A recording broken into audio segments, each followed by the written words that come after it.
Here's some tips to bringing your dog to the beach restaurant. As soon as you get to the beach restaurant, you always want to order your water, agua, for the dogs. Also, look at this beautiful view.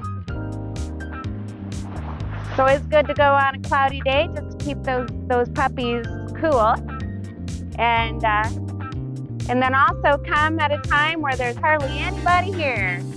Today is a night, I guess it's Labor Day, but down here in Mexico, I guess people are working, but I guess all the tourists are not going to be out.